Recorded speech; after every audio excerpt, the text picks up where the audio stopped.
Imagine this. Your child comes home from school. You ask, "How was your day?" They shrug and say, "Fine." Nothing seems unusual. No tears, no obvious signs, no alarming disclosure. Now consider this question. If a child was being groomed, manipulated, or harmed, would you always know? Most parents would like to believe the answer is yes. Most teachers would hope the answer is yes. But research tells us something different. Many children who experience abuse never disclose it immediately. Some communicate their discomfort through behavior, withdrawal, anxiety, avoidance, or subtle changes that can easily be overlooked. And that is why this conversation matters. Not because we want to frighten parents or educators, but because understanding what safety looks like can help prevent harm before it happens.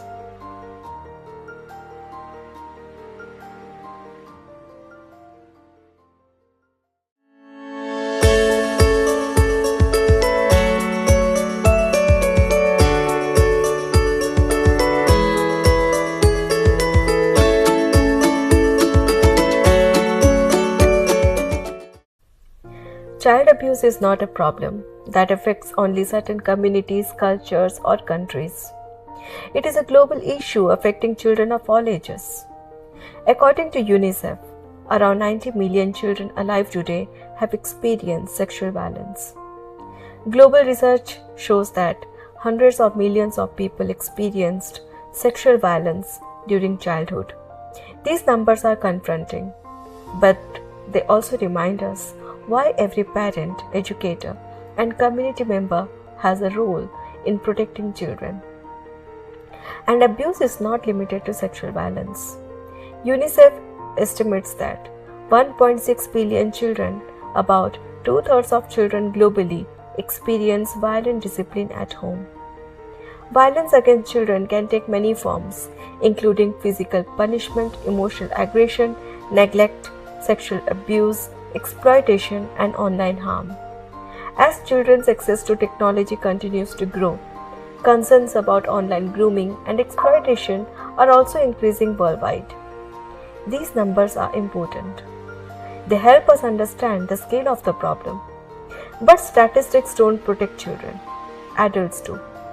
The question every parent, teacher, and caregiver should be asking is not simply how many children are affected. The more important question is, what can we do to prevent harm before it happens? Research consistently shows that children are more likely to be harmed by someone they know, trust, or encounter regularly than by a complete stranger. That's why safeguarding is not simply about warning children about strangers. It's about creating safe environments, safe relationships, and safe systems. Some of the strongest child protection practices come from principles embedded within Australia's National Quality Framework and Child Safe Standards. Today, I'm going to share 6 practical safeguarding strategies that parents and educators can use immediately to help keep children safe.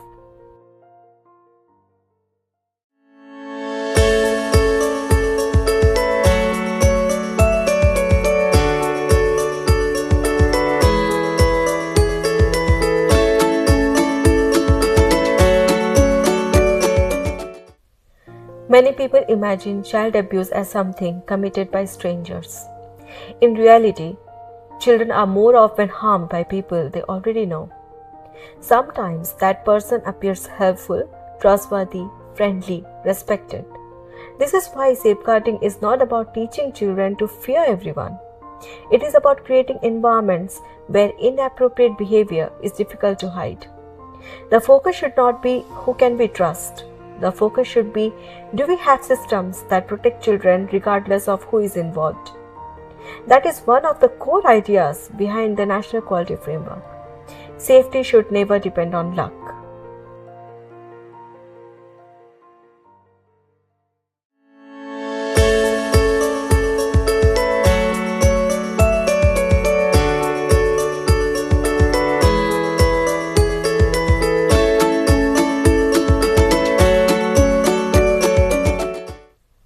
One of the strongest child protection measures is surprisingly simple: visibility. In high-quality early childhood settings, adults avoid situations where children are isolated in hidden spaces. Interactions are observable. Doors remain open where appropriate. Supervision is active. Accountability is clear. Now let's translate that into everyday family life. Imagine your child is attending a birthday party. Many parents focus on whether the host family seems nice. A child-safe approach asks additional questions. Who will be supervising? How many adults will be present? Where will the children spend their time? Will activities remain visible and monitored? This is not about suspicion. It is about creating safe conditions. Child safety improves dramatically when environments are designed to reduce opportunities for harm.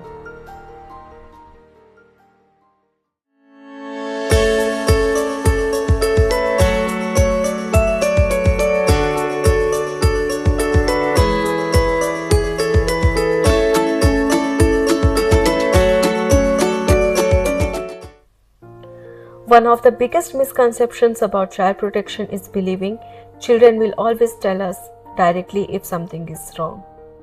Many do not, especially younger children. Instead, they communicate through behavior. Consider this example. A child who previously loved attending an activity suddenly becomes distressed every time it is mentioned. They become quieter, more withdrawn, or repeatedly ask not to attend. The response should not be, "You are just being difficult." Instead, curiosity is needed. You might say, "I have noticed you don't seem comfortable about going. Can you tell me more about how you are feeling?" A child's behavior is often a form of communication long before words appear.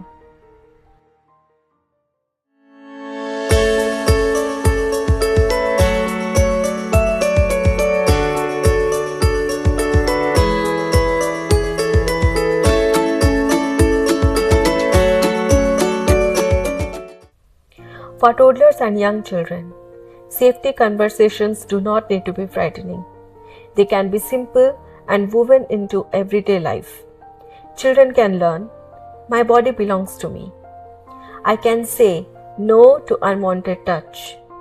There are no secrets that I must keep from my trusted adults.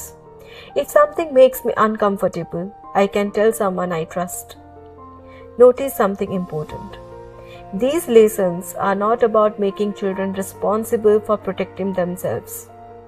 They are about giving children language. Because children who have language for their experiences are often better able to seek help when they need it.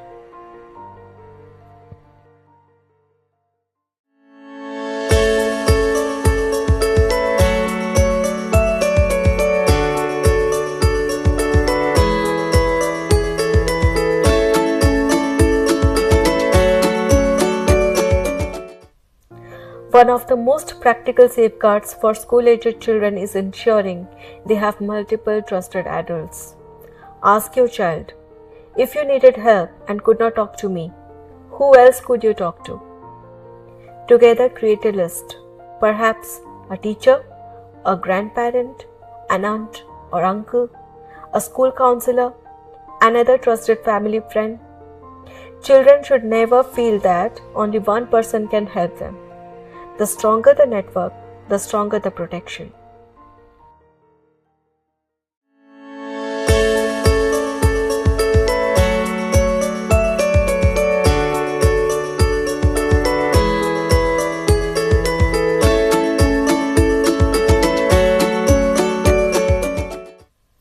Today's children spend significant time online. This means safeguarding must extend beyond physical spaces. A common grooming scenario begins very innocently. A child meets someone through a game. The person seems friendly. Shared interests develop. Trust grows. Then, secrecy begins. That is often the warning sign. Healthy relationships do not require children to keep secrets from trusted adults. Parents and educators can help by maintaining open conversations about online experiences rather than relying solely on restrictions. Children are more likely to seek help when they know they will be listened to calmly.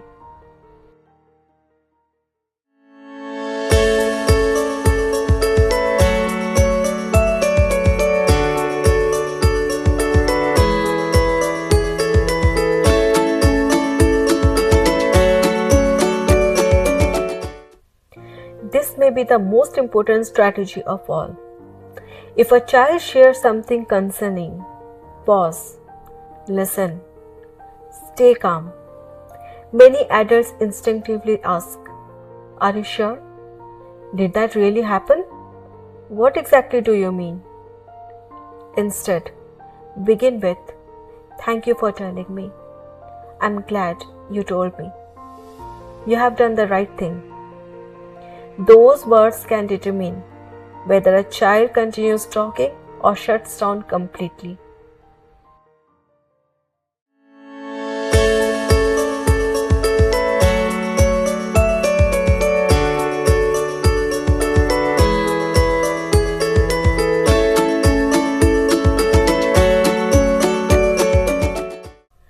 One reason Australia's National Quality Framework has become influential is that it shifts responsibility where it belongs, not onto children, onto adults, onto organizations, onto systems. Child safety is strongest when adults are vigilant. Children are heard. Environments are designed with safety in mind. Concerns are taken seriously. Families and educators work together. These principles are relevant in every country and every community. If there is one message I hope you remember from this video, it is this. Protecting children is not about teaching them to fear the world. It is about creating a world where children know they will be heard, respected, and protected. Safety begins with awareness. It grows through relationships, and it becomes strongest when parents, educators, and communities work together. Because child safety is not a single conversation, it is a culture, and every child deserves that culture of safety. Thank you for watching.